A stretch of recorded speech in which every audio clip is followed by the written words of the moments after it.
এবার কার্তিকের বাবা ঘরে চলে গেছে।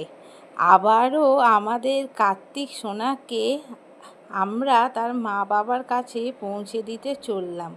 স্নেহা মাসি, দেখো তোমাদের কার্তিক সোনা যাচ্ছে, সাথে সৌরিশ মেশো আর দীপক মেশোও আছে।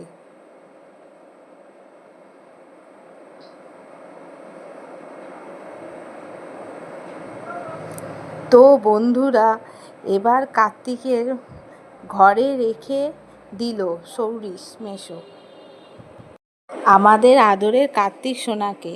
তারপর সৌরিশ মেশো আর আমরা দৌড় মারলাম বাইরে।